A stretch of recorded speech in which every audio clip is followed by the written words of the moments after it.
म्हणजे आमच्याकडे उमेदवार नसेल असं त्यांना वाटत होतं, पण आज मला कौतुक करायला हवंय, 6च्या 6 जिल्हा परिषद आणि 12च्या 12 पंचायत समिती गणामध्ये उद्धव बाळासाहेब ठाकरे उमेदवार तयार आहे. असा तुमच्यापैकी कोणी म्हणाल साहेब नको, कसं काय लढायचं, काय करायचं, असं कोणी म्हणाला नाही. एका एका जागेवर चौघांनी त्या ठिकाणी उभं राहण्याची इच्छा व्यक्त केली. आणि ती इच्छा व्यक्त करत असताना मी जेव्हा प्रश्न विचारला की तुम्ही चौघे आहात, तेव्हा एकाचा कसा काय प्रश्न सोडवायचा, काय करायचं आम्ही, तुम्ही काय त्याला उत्तर आहे. मला तुम्हाला त्याच्यातही धन्यवाद द्यायचे आहेत. मला तुम्ही सांगितलं आम्ही चौघे इच्छुक असले तरी सुद्धा आमच्यापैकी कोणाला तरी एक द्या, आम्हाला कोण जिंकतोय यापेक्षा उद्धव बाळासाहेब ठाकरे यांना पक्ष जिंकवायचा आहे. मला असं वाटतं की संपूर्ण रत्नागिरी जिल्ह्यामध्ये अशा प्रकारचे विचार आणि अशा प्रकारचं मन हे फक्त आणि फक्त तुम्हाला चढवण्याकरता नाही. मी माझ्या मतदारसंघात सुद्धा मग त्याचा मी माझ्याकडे कमी पडतो असं होईल, पण जे सत्य आहे ते बोलताना मला अडचण वाटत नाही. इतका चांगला उदार विचार आणि पक्षावर प्रेम असलेले लोक मला वाटतं दापोली इतके कुठे रस्त्याने जिल्ह्यामध्ये. आणि म्हणून कामाला लागा. उद्धव साहेबांना काय सांगायचं ते मी सांगेन. तुम्हाला एबी फॉर्म आणून देण्याचं काम जिल्हा प्रमुख करतील. परवाच्या दिवशी जेव्हा राज्याची बैठक झाली त्याच्यामध्ये तो निर्णय झालाय. योग्य वेळेला तुम्हाला त्या ठिकाणी एबी फॉर्म आणून देण्याचा प्रयत्न होईल, पण तोपर्यंत तुम्ही सर्वांनी एकत्रितपणे मतदारसंघ फिरून काढा. आजपासून कराल ना सुरू. याच्यामध्ये काँग्रेस बरोबर बैठक करा, राष्ट्रवादी बरोबर बैठक करा. जरी 18च्या 18 ठिकाणी आपले उमेदवार तालुका प्रमुख तयार असले तरी सुद्धा आमची भूमिका ही सामंजस्य राहील. महाविकास आघाडी म्हणून निवडणूक लढण्याचीच आमची भूमिका राहील. आणि म्हणून तिथं काँग्रेस बरोबर बोला, राष्ट्रवादी काँग्रेस बरोबर बोला, माझं तर म्हणणं आरपीआय गटाजवळ बोला, वंचित बहुजन विकास आघाडीजवळ बोला, मनसेजवळ बोला, कोणाजवळही बोला, दोघे सोडून उरलेल्या सर्वांशी बोला. बरोबर आहे का चुकीचं आहे? उरलेल्या कोणाशीही बोला, दोघे सोडून बाकी कोणाशीही तुम्ही बोला. आणि म्हणून माणसं गोळा करा. ऋषी पुढच्या आता महिना दीड महिना करा, ह्या 15-20 दिवसात निवडणुका 8-10 दिवसात लागून जातील. तुमच्याकडे आता काही नगरपंचायत नाहीये, फक्त जिल्हा परिषद पंचायत समिती आहे. सर्वांनी, मला माहित आहे अजून अनेकांची भातं कापून झालेली नाही. जी भातं कापली ती पाण्यात गेली, जी पाण्यात कुंडली ती रुजली, जी उभी होती ती आता पानकुर्डी म्हणजे माहित आहेत ना, दाणा मोडतो अक्का येत नाही भाताचा. आमच्याकडे पानकुर्डी म्हणतात, तुमच्याकडे काय म्हणतात मला माहिती. आणि म्हणून पानकुर्डी झालेली आहे, प्रचंड नुकसान झाले हे मला माहिती आहे. तेही शेती आपली काय असेल ती करायला पाहिजे, पण त्याचबरोबर सगळ्या समाजाला न्याय द्या. आज महाराष्ट्रामध्ये, मी देशातलं नंतर सांगतो, पण महाराष्ट्रामध्ये कोणाला कितीही वाटू दे, मुस्लिम समाज जो आहे, जे विरोधकांच्या पोटामध्ये दुखते सातत्याने टीका करतात, त्याचं कारणच ते आहे की मुस्लिम समाजामध्ये एक विचार पक्का रुजलेला आहे. त्यांच्या मनाची खात्री पूर्णपणे झालेली आहे की ठाकरे घराणं, विशेष करून उद्धव साहेब वगैरे ही मंडळी आहे, ते जर काय बरं वाईट कुठं काय दिसलं किंवा चुकलं तर जे बोलतील ते समोर बोलतील, तोंडावर बोलतील, ते पाठीमागं बोलणार नाही. आणि बाळासाहेब कैलासवासी पिंजूरदाई सम्राट मान्य बाळासाहेब ठाकरेंपासून सगळ्यांची खात्री झालेली आहे की ते शिव्या देतील, ते तोंडावर देतील. पण शाळेमध्ये एक धडा आपल्याला होता की घातकी मित्रापेक्षा दिलदार शत्रू, तुमच्या शाळेत नव्हती का ही म्हण? घातकी मित्रापेक्षा दिलदार शत्रू परवडला. उद्धव साहेब तर शत्रू नाहीतच, पण शिवसैनिक वार करतील तो समोरून करतील. आणि समोरून वार केला तर आपल्या मनगटात ताकद असेल तर समोरच्या हात आपण धरू शकतो ना. पण जर मनगटात पाठीमागून कुणी जर वार केला तर धरणार कसा? त्यामुळं आज संपूर्ण मुस्लिम समाज आणि बाकीच्या समाजामध्ये हा विश्वास निर्माण झालाय की उद्धव बाळासाहेब ठाकरे हे बाळासाहेबांचे चिरंजीव आहेत, ते घात करणार नाहीत. त्यामुळं मुस्लिम समाजाचा जास्त विश्वास हा उद्धव साहेबांच्यावर, हा आता उद्धव साहेबांच्यावर आहे. आणि म्हणून तो विश्वास अधिक भक्कम करणं, तो अधिक पक्का करणं, म्हणून तुम्ही मुस्लिम समाजाला सुद्धा एखाद दुसरी शीट द्या, हा माझा आग्रह आहे, हा माझा आग्रह आहे. त्याचबरोबर खास करून बौद्ध समाजाच्या बाबतीत मी मित्र सांगेल की प्रत्येक निवडणुकीला बौद्ध समाजाचा उपयोग आणि वापर प्रत्येक पक्ष आपापल्या परीने करून घेत असतो, आपापल्या परीने करून घेत असतो. मी एक नवीन आता त्या ठिकाणी जिल्ह्यामध्ये माझं काम सुरू केलंय, विशेष करून आपल्या इकडच्या भागामध्ये. मी गुहागरमध्ये, चिपळूणमध्ये, सगळ्या आज खेडमध्ये पण तेच करणार आहे. सगळ्या बौद्ध समाजाला एकत्र करतो, सगळ्या, आणि त्यांना सांगतो आमदारक्या खासदारक्या लोक तुमचे मागतात ते काय तुम्हाला मिळत नाही, मिळणार पण नाही, पण बौद्ध समाज सुद्धा आता सत्तेमध्ये वाटेकरी झाला पाहिजे. म्हणून त्यांची राखीव शीट सोडून ज्या ठिकाणी ओपनची शीट पडले तिथं सुद्धा प्रत्येक तालुक्यामध्ये एक दोन जागा देण्याचा मी निर्णय घेतलाय. मी निर्णय घेतलाय त्या बौद्ध समाजानं मात्र सगळ्या तालुक्यामध्ये आमच्या लोकांच्या पाठीशी उभं राहिलं पाहिजे. एका सीट पुरतं नाही, एखादी शीट जेव्हा आपण देऊ तेव्हा तुमचा सगळा जो काही बाकीचा समाज आहे, अनिल जाधवांना मी सांगितलं की तुम्ही गोळा करा, चर्चा करा, चर्चेला मला बोलवा, मी पुन्हा येईन पाहिजे तर, पुन्हा येतो पुन्हा नव्हे म्हणजे मी येईन पण याच्याकरता, त्या चर्चेकरता सुद्धा मी येईन. त्यांना गोळा करा, अन्य पक्षाच्या अन्य समाजाच्या लोकांना गोळा करा. आणि मी मगाशी म्हटल्याप्रमाणे पैशानं निवडणुका फक्त जिंकता येतात नाही, तर धनशक्तीच्या विरोधात अशी जनशक्ती उभी करा. पटतंय तुम्हाला? अशी जनशक्ती उभी करा. मी दुसरं एकदा सांगतो तुम्हाला की आपले दोन खालचे लोक, 4-2 लोक परवा पुढाऱ्यांच्या नाराला लागून गेले असतील. माझी तुम्हाला विनंती आहे, ते जर परत येऊ इच्छितात तर त्यांना जवळ करा, जवळ करा. ते केलं पाहिजे. आज भाजपा नुसता नावाला भाजप राहिलाय, त्यांचे ओरिजिनल कार्यकर्ता एकतरी दिसतो काय? दिसतो? हे आपले एकेकाळचे लोक काही कारणास्तव तिकडे गेले असतील तर त्यांना जवळ करा, गोळाबेरीज करा. माझा ऐका तुम्ही, गोळाबेरीज करा. मी त्यांना जवळ करा सांगतो. विषय तुमच्या लक्षात आला काय? तो ते जवळ करा.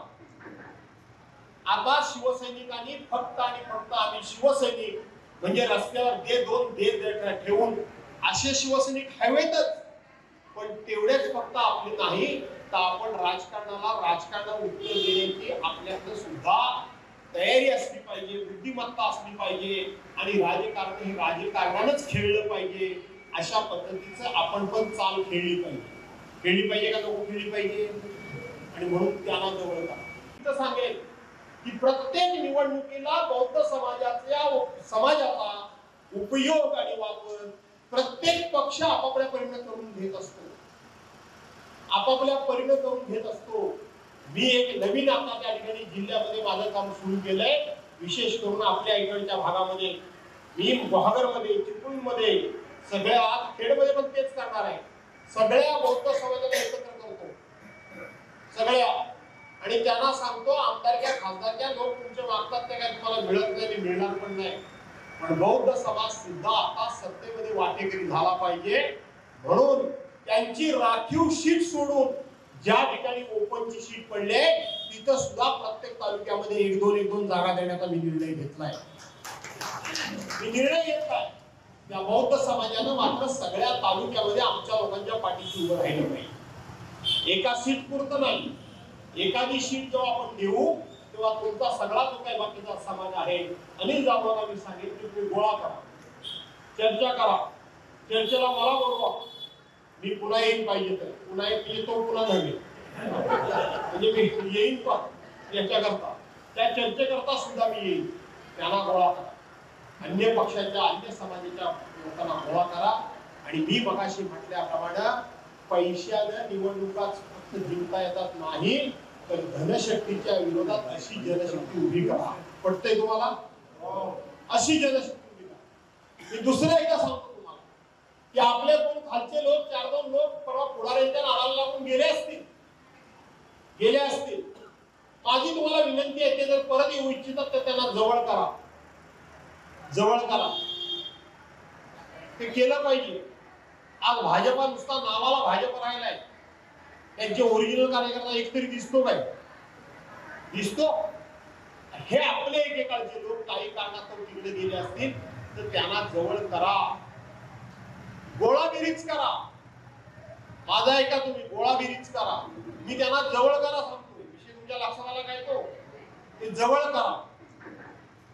आता शिवसैनिकांनी फक्त आणि फक्त आम्ही शिवसैनिक म्हणजे रस्त्यावर दे ठेवून असे शिवसैनिक हवेतच, पण तेवढेच फक्त आपले नाही तर आपण राजकारणाला उत्तर देण्याची आपल्याकडे सुद्धा तयारी असली पाहिजे, बुद्धिमत्ता असली पाहिजे आणि राजकारण हे राजकारणानंच खेळलं पाहिजे. अशा पद्धतीचं आपण पण चाल खेळली पाहिजे का नको खेळली पाहिजे. आणि म्हणून त्यांना जवळ करा. आणि दुसरी गोष्ट आता सांगतो मी तुम्हाला की मी आज इथे आलोय. ऋषी लवकर तयारी करा. मला बऱ्याच ठिकाणी जावं लागणार आहे, तुला माहित आहे. मला माझ्याकडे पूर्व विदर्भ दिलाय. एकदा जायचं म्हटलं एखाद्या मिटिंगला तर 4-5-6 दिवस मोडतात माझे एकामध्ये. मी तुम्हाला आत्ताच सांगतो की उमेदवार तयार करा. 6 जिल्हा परिषद गट आहेत. जिल्हा प्रमुख येतील ते येतीलच, पण त्या 6 जिल्हा परिषद गटामध्ये मी तुमच्या यायला तयार आहे. प्रत्येक गटामध्ये मी यायला तयार आहे. प्रत्येक गटामध्ये तुमच्या मीटिंगला मी बसायला तयार आहे. संतोष, चालेल ना? कराल ना जोर का नाही करणार? आणि म्हणून प्रत्येक आणि त्या तो मी आल्यावर माझा येईल दादा, नक्की येणार, 100% येणार. मी ते ठरवूनच ठेवलेलं आहे. आणि हे मी सुरुवात फक्त तुमच्याकडे केली असं नाही, तर माझ्या आयुष्यभर मी मतदारसंघामध्ये अशाच पद्धतीने लोकांशी बसतो, अशाच पद्धतीने लोकांच्या सहमतीने उमेदवार मी ठरवतो. हा माझा नेहमीचा फॉर्म्युला आहे. नेहमीचा. मी सांगतो ना त्याला उभा करा, मी सांगतो ना त्याला निवडून द्या, असं मी कधी करत. सर्वांना बसवतो, सर्वांची सहमती करतो, चर्चा करतो. त्याच्यात जर सहमती नाही झाली तर मग शेवटी आपला निर्णय आपल्याला द्यावा लागतो, बरोबर? आणि तो द्यायचा असतो. सर्वांनी मिळून आपण हे सगळं ठरवत असतो, सगळ्यांनी मिळून. आणि सर्वांनी मिळून आपण एकत्रितपणे ते काम करायचं असतं. ते मी सगळीकडेच करतोय. नगरपंचायतीमध्ये आताच इथून जाऊन खेळला करणार आहे. आज हे का नाही आले मला काही कळलं नाही. बंधनगडवाले ते आले असतील तर त्यांचा पण विषय मी या ठिकाणी सोडून टाकला असता. याचबरोबर अमोल कीर्तीकर सुद्धा तुम्हाला सातत्यानं प्रत्येक गोष्टीमध्ये सहकार्य करतात ना. तुमच्या कार्यक्रमाला येतात, तुम्हाला भेटतात. तुमचं कोणी काय मुलं बाळ पास झाली वगैरे तर त्यांचं कौतुक करायला पण येतात. आणि आता मी आत्ताच सांगतो, नेता म्हणून पण सांगतो आणि गरज म्हणून सांगतो, हे जे 2 आता संपूर्ण हा विधानसभा मतदारसंघ आहे, मंडणगड, दापोली, अर्धा खेड, हा संपूर्णपणे आता दक्षिण रत्नागिरीमध्ये तुमची सदैवजी बेटकर तुमची आता जास्त गरज नाही. विनायक राऊत नेते म्हणून नाही, दत्ता कदम जिल्हा प्रमुख म्हणून आहे, उपनेते म्हणून बाळ माने आहे, माजी पालकमंत्री रवींद्रजी माने सुद्धा आहे, बरोबर आहे की नाही? असे तिकडे बरेच जण आहेत. तिकडं कोण आहे? तिकडं कोण नाही, मी एकटाच आहे ना. आणि हा एक राहिलाय, बाकी आहे कोण? तर तो म्हणून निवडणूक आहे, मला बाहेर जावं लागेल. तुमच्या विधानसभा मतदारसंघाची सर्वस्वी पूर्ण जबाबदारी सहदेवजी बेटकर यांना मी या ठिकाणी देऊन ती जबाबदारी त्यांनी घ्यावी, ती जबाबदारी त्यांनी पार पाडावी. त्यांनी आपला वेळ द्यावा. कार्यकर्त्यांना कमीत कमी आपल्या अवतीभोवती ठेवण्यापेक्षा जेवढं खालच्या लोकांना जाता येईल तेवढं त्यांनी जावं आणि तुम्हाला या ठिकाणी यश मिळवून द्यावं, बरोबर? पंचायत समिती जिंकाल काय? जिंकाल काय सांगताय? एवढा तुमचा आत्मविश्वास जरा कौतुकच वाटतंय खरं सांगायला गेलं. आणि म्हणून ते जिल्हा परिषद, पंचायत समिती याच्यामध्ये काम करा. आमच्याकडून आमचं जे काही कर्तव्य आहे ऋषी ते आपण पार पाडू, त्याच्यामध्ये काही कमी पडणार नाही. अमोल भैयाला माझा निरोप सांगा. तुमचे मुंबईचे चांगले संपर्क प्रमुख भले बाकी सुद्धा असतात, मला आता ते सगळ्यांनी नाव हा ते बिचारे ते आमच्याकडे आम्हाला नाही भाग्य, ते भाग्य तुम्हाला आहे. हा आणि म्हणून करा. मुंबईकरांचा वगैरे सपोर्ट तुम्हाला आहे ना का नाहीये का घाबरले आहे? आता एवढं सगळं आपल्याला ऐकलं तर घाबरले करावं जोरात काम. आरवी समाज वगैरे वगैरे सर्वांना गोळा करा, विश्वासात घ्या, एक एक गट घेऊन बसा आणि त्या ठिकाणचे उमेदवार पण फायनल करा, कामाला लागा. त्यांची आपसात लाटालटी होणार नाही, होईल ना त्यांची लाटालटी का नाही? होणार नाही, पण ती होवं वगैरे नाही हो. आपण मात्र जिंकायचं. आघाडीचा निर्णय मात्र लवकरात लवकर करा. माझ्यापर्यंत काही येत असेल बोलवा.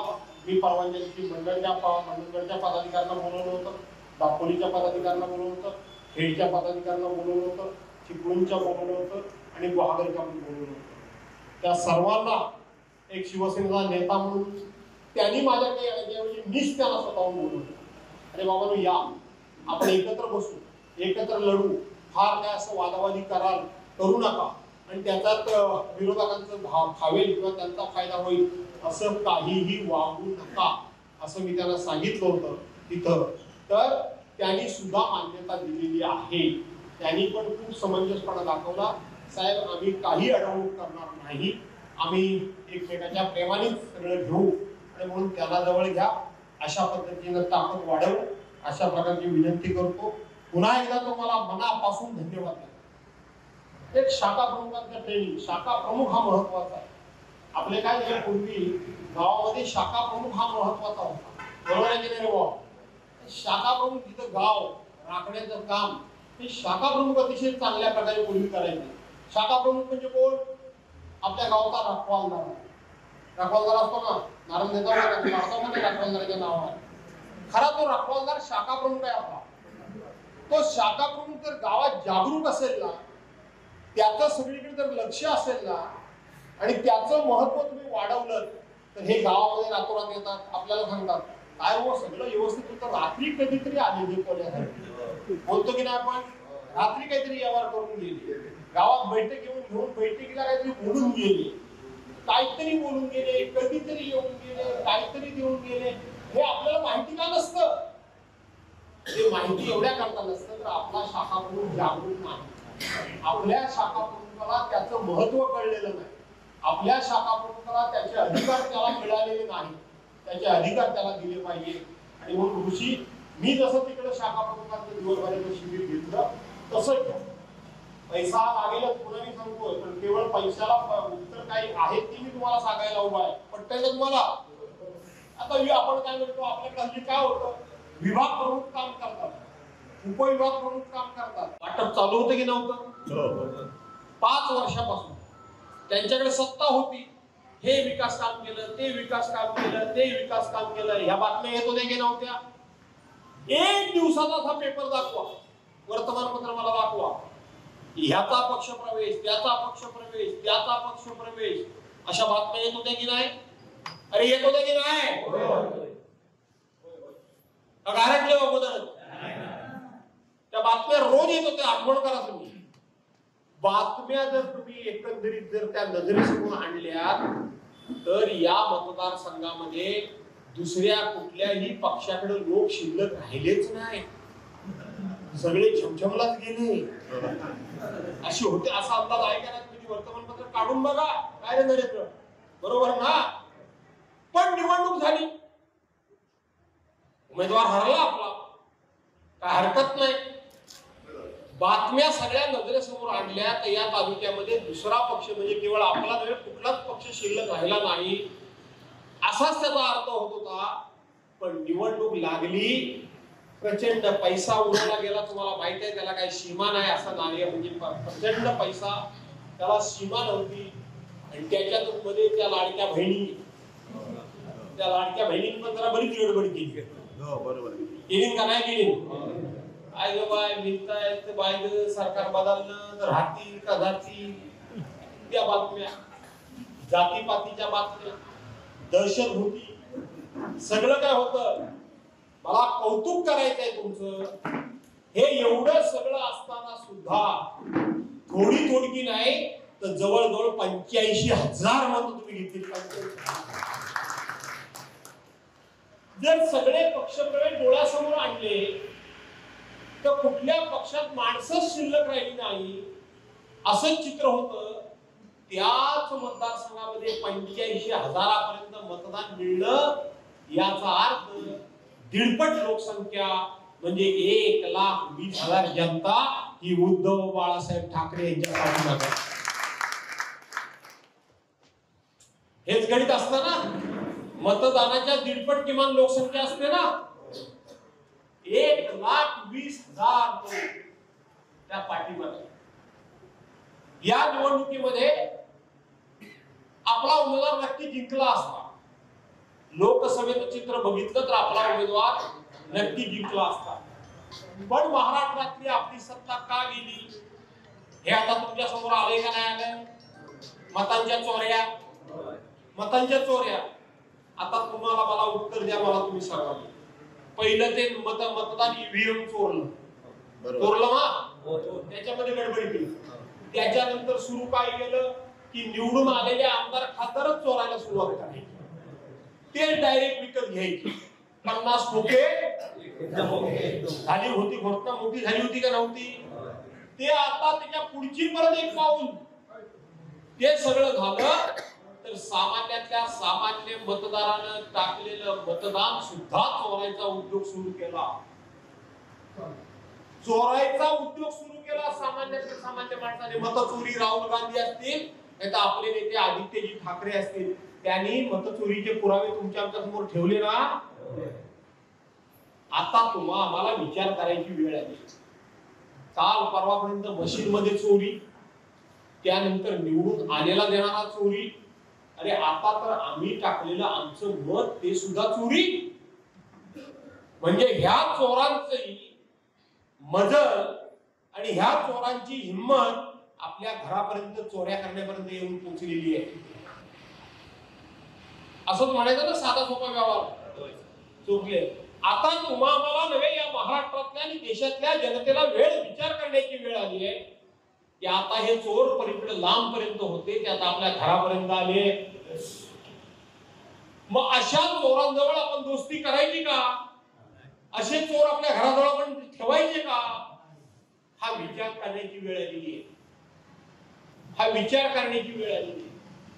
एखादी निवडणूक किंवा एखाद्या कुठल्याही पक्षाच्या हिताचा किंवा भवितव्याचा हा प्रश्नच नाहीये.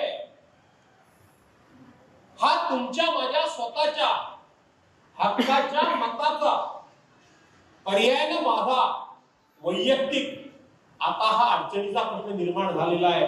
आणि म्हणून ही अडचण दूर करायची की सोडवायची ही आता ठरवण्याची वेळ आलेली आहे. आणि ती ठरवण्याची वेळ म्हणजे लोकशाही मार्गानं. हे जरी मोठे नेते आहेत, निवडणूक लागल्यानंतर देशाचे पंतप्रधान असतील, राष्ट्राचे राष्ट्रपती असतील किंवा राज्याचे मुख्यमंत्री असतील, हे मतदान केंद्रावर गेल्यानंतर त्यांना किती मतं देता येतात. प्रत्येकाला किती मतं देता येतात. एकच ना. मग तुमच्यापैकी कोणी मतदान केंद्रावर माझ्यासह गेला आपल्याला किती देता येतात. म्हणजे मत त्यांना स्वतः ते मोठे आहेत म्हणून त्यांना एकाच्या ऐवजी अनेक मतं देता येत. तर तुमच्या माझ्यासारख्या सर्वसामान्य माणसांप्रमाणे त्यांनाही एक मत देण्याचा अधिकार आहे आणि तुम्हाला पण एकच मत देण्याचा अधिकार आहे. आणि म्हणून आपली जी राज्यघटना आहे, डॉक्टर बाबासाहेब आंबेडकरांनी जी घटना लिहिलेली आहे, त्या घटनेनं हे मोठा अधिकार आपल्याला दिलेला आहे. हा मोठा अधिकार दिलेला आहे. ते 100 मत देऊ शकत नाही, ते माझ्याप्रमाणे एकच मत देतात. आणि म्हणून ते एक मत गोळा करून यांना लोकशाही मार्गाने पराभूत करणं म्हणजे ही लढाई जिंकणं, हा त्यातला खऱ्या अर्थानं अर्थ आहे. आणि म्हणून माझी कार्यपद्धती हीच आहे. मी सर्वसाधारणपणे कितीही समोरचा माणूस पैसेवाला असला तर त्याच्या पैशाचा मी कधी विचार करत नाही. तो किती पैसे खर्च करेल म्हणून मला किती करावे लागतील अशा पद्धतीचं मी काहीही करत नाही. पण तरी सुद्धा मी जिंकतो. त्याचं कारण एक मत मी माझ्या पाठीशी उभं करतो म्हणून मी जिंकतो. आणि ते एक एक मत पाठीशी उभं कसं करायचं हे सांगण्याकरता म्हणून मी या ठिकाणी आलो. एक एक मत पाठीशी कसं उभं करायचं हे मी सांगण्याकरता आलोय. चिंता करू नका पैसे विषयी. खर्चाशिवाय निवडणुका होत नाही हे मी तुम्हाला पुन्हा एकदा सांगतोय. माझा अर्थ तुमच्या लक्षात आला असेल. पण केवळ निवडणुका पैसेच जिंकतात असं नाही. पैसे जिंकतात असं मला ऋषी तुला धन्यवाद द्यायचे, मला तुझं कौतुक करायचं आणि तुमचंही मला कौतुक करायचं की आपल्याला शेवटचा आधार एक जबरदस्त लढवया नेता म्हणून संजय कदम सारखा आपला एक आधार होता जे आहे ते बोललं पाहिजे. लोकांना वाटत होतं की बाकी काय नाही पण आमचा एक लढवया आमचा सहकारी आहे. पण तोही गेला आणि तो गेल्यानंतर तुम्हाला हाक मारावा असा एकही माणूस शिल्लक राहिला नाही. अशा पडझडीमध्ये तुमच्यासारख्या सहकार्यांना बरोबर घेऊन एखाद्या लढवय्याप्रमाणे आपण पावनखिंडीतली बाजी प्रभूची लढाई ऐकली असेल, ती तलवारीची लढाई होती, ती समोरासमोर उभं राहून माणसाची लढाई होती. पण आजची लोकशाही मार्गाची लढाई त्याच पावनखिंडीतल्या बाजी प्रभूप्रमाणे आमचा तालुका म्हणून ऋषी गुजर लढतोय. म्हणून ही तुम्ही सगळे एकत्रित आलात ना का नाही आला? त्याला मदत करणारे तुमच्यासारखे अनेक लोक आहेत, मी स्वतः म्हणतो. पण कुणीतरी नेतृत्व करावं लागतं, कुणीतरी नेतृत्व करावं लागतं. आणि म्हणून आता जिल्हा प्रमुख म्हणून विक्रांतच्यावर उद्धव साहेबांनी जबाबदारी दिलेली आहे. उद्धव साहेबांनी जबाबदारी, खरी तर ही जबाबदारी आम्हाला नको होती. मी उद्धव साहेबांना स्वतःहूनच सांगितलं, एक वेळा नाही 4-4 वेळा सांगितलं होतं की आता ही परिस्थिती अशी आहे की अशा परिस्थितीमध्ये आमच्या मुलांना आम्ही पुढे करणं ही परिस्थिती नाहीये. आता कोणाला तरी आम्ही पुढे पाठवणं आणि त्याच्या पाठीमागे आम्ही गंभीरपणे उभं राहणं ही आताची सध्याची गरज आहे. ही सध्याची गरज आहे. त्यामुळे माझ्या मुलाचा विचार करू नका, तुम्ही अन्य कोणाचा तरी करा. परंतु शेवटी अनुभवातून उद्धव साहेबांनी ते माझं ऐकलं पहिल्यांदा, पण नंतर अनुभवातून त्यांनी पुन्हा विक्रांतचीच निवड केली. मी आज तुमच्या देखत माझ्या मुलाला जे सांगितलंय ते सांगतो. तोही निवडणूक लढणार आहे. तोही जिल्हा परिषदेतून मागच्या ज्या गटातून निवडून गेला तो त्याचा ओपन पडलाय, तिथूनच तो लढणार आहे निवडणूक. पण मी त्याला स्पष्टपणे सांगितलं की तू जरी निवडणूक लढणार असशील तर आता पहिल्यांदा तुझी निवडणूक आहे. परंतु त्याचं गावामध्ये वजन काय असणार, त्याचं वजन काय असणार? त्याला नुसतं असं अंगाला आग लागल्यासारखा नुसता पळत राहायला पाहिजे शाखाप्रमुख. ही पूर्वी पद्धत होती का नव्हती? सभा असल्या, तुम्हाला आठवतं का आपल्या सभा असायच्या पूर्वी, बरोबर? आता सारख्या जीप होत्या, आता सारख्या एसी बस होत्या. अरे ट्रक मधून खाली सगळं असं बसून लोक कळत कसं पाठीमागं लागून जायचो ना आपण. एखाद्या गावात 2-2, 3-3 गाड्या पाठवायच्या असल्या तर आमचा शाखा प्रमुख पहिल्या गाडीतून यायचा नाही, पहिल्या गाड्या पाठवायचा आणि शेवटच्या गाडीतून तो यायचा. खराय का पडत सांगा मला, अनुभव चुकीचा असला तर. आता गावात गाडी यायची असेल तर शाखा प्रमुख सकाळीच इकडे आलेला असतो. 3ची सभा असेल तर तो सकाळी 10ला दापोलीला आलेला असतो. आणि त्याला आपण जर विचारलं, अरे काय रे गावात हा व्यवस्था केली हा पुढं, लोकांना पुढं घालून आणायला लागतं, बरोबर आहे? म्हणून त्याचे अधिकार, त्याचं कर्तव्य आणि त्याचं महत्व वाढवा. शाखा हे तुझं कर्तव्य आहे, हे तुझं कर्तव्य आहे. कर्तव्य काय आहे तुझं? मंडळगड असेल, दापोली असेल, खेड असेल, अर्धा चिपळूण असेल, तर गुहागर असेल, या भागाचा तू जिल्हा प्रमुख झालायस. आता तुझ्या निवडणुकीचा विचार करता करता त्या भागातल्या पक्षामध्ये लढणारे जे सहकारी आहेत त्यांचा सुद्धा तुला विचार करावाच लागेल. हे तुझं कर्तव्य. माझ्या आयुष्यामध्ये मी माझ्या स्वतःच्या 9 निवडणुका लढलो आणि 100-150 निवडणुका त्या माझ्या सहकार्यांच्या मी लढलो. ग्रामपंचायती असतील, जिल्हा परिषद पंचायत समिती असतील, नगरपालिका असतील, नगरपंचायती असतील, बँका असतील, सोसायट्या असतील, अशा अनेक निवडणूक आपण लढलो. आणि सर्वसाधारणपणे मी जी निवडणूक हातामध्ये घेतो त्या निवडणुकीमध्ये आजपर्यंत यशच मिळालेलं आहे, आपल्याला विजयच मिळतो.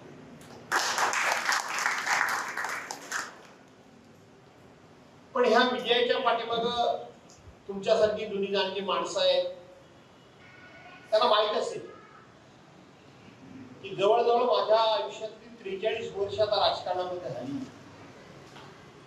पण माझ्यावर भ्रष्टाचाराचा कोणी एवढा आरोप केला तर तुम्हाला कधी ऐकलंय तुम्ही कोणी? विरोधकांनी सुद्धा माझ्या केलेला नाही.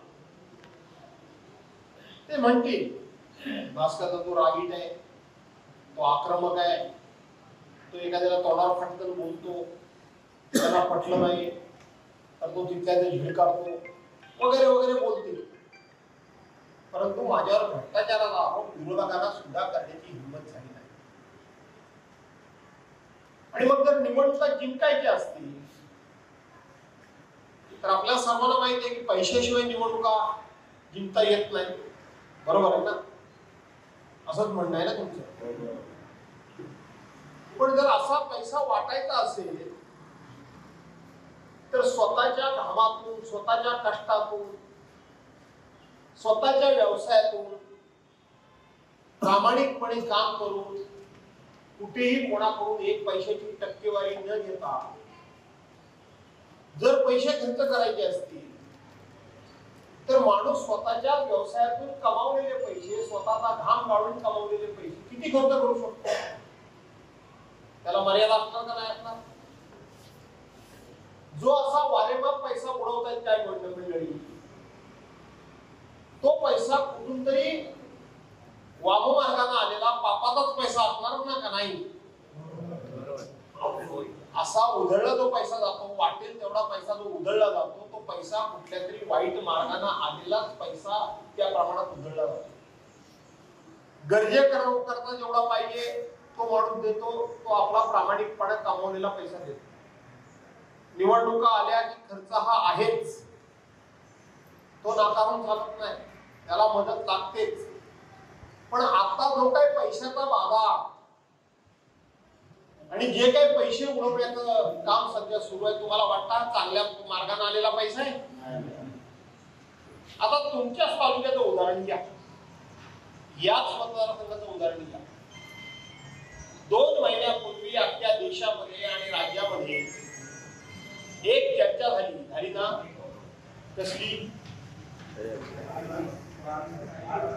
छमछम बार झाली का नाही चर्चा? काय सांगतात त्या बारचे मालक? हा बार माझ्या पत्नीच्या नावावर गेले 35 वर्ष आहे. बरोबर? गेले 35 वर्ष हा बार माझ्या पत्नीच्या नावावर आहे. काय सांगतात विद्यमान गृह राज्यमंत्री? की हा माझ्या आईच्या नावावरचा बार आहे. अरे तुमच्या आईच्या नावाचा बार, तुमचे वडील गृह राज्यमंत्री होते, तुम्ही स्वतः गृह वेळेला उपाशी उकडी झोप, पालथा झोप, पण पापाचा काय पैसा घरात आणू नको सांगतात ना? त्याच्या विरोधात आपल्याला उभं राहायचंय. पण त्याच्या विरोधात उभं राहायचंय म्हटल्यानंतर मी म्हटल्याप्रमाणे की शेवटी पैसा हा लागतोच. पैसा हा लागतो, जेवढा गरजेपुरता आहे तो लागणारच आहे. पण मग एवढ्या प्रचंड पैशाला जर तोंड द्यायचं असेल आणि त्या निवडणुकीमध्ये विजय प्राप्त करायचा असेल, यश झालं का, यश प्राप्त करायचं असेल तर शेवटी काहीतरी वेगळा मार्ग आपल्याला स्वीकारला पाहिजे. मग एक घोषवाक्य आहे की धनशक्तीच्या विरोधात जनशक्ती लढली पाहिजे. आणि मग ती जनशक्ती उभा करूनच मी अनेकांच्या विरोधात निवडणुका लढलो, माझ्या सहकार्यांना निवडणुका लढवल्या आणि त्याच्यामध्ये विजयी झालो. त्या जनशक्तीच्या जीवावरच मी विजयी झालो.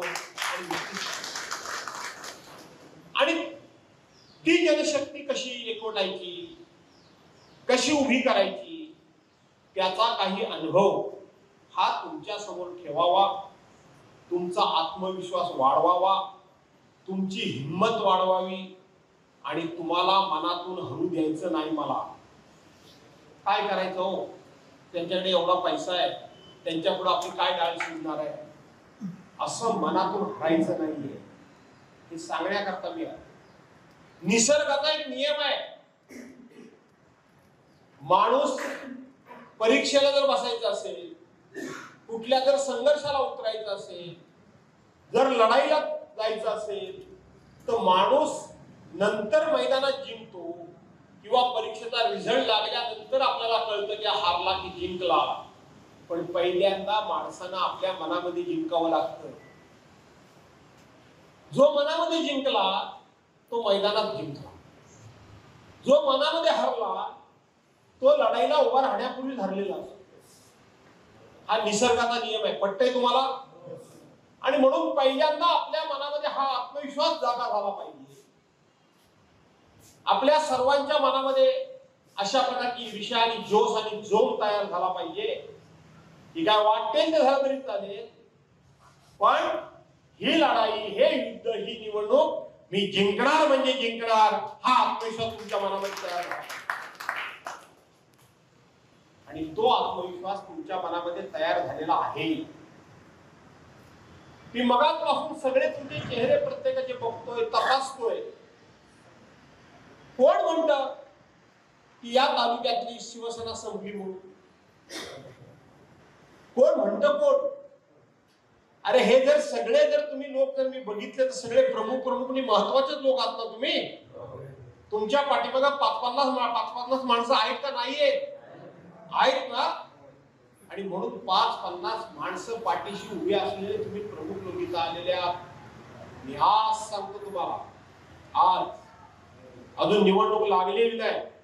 निवडणूक लागण्यापूर्वी आपण अशा पद्धतीची तयारी करू की समोरच्या माणसाला सुद्धा विचार करावा लागेल की ही उद्धव साहेबांची शिवसेना एवढी बाहेर आली तरी कुठून, असा विचार करावा.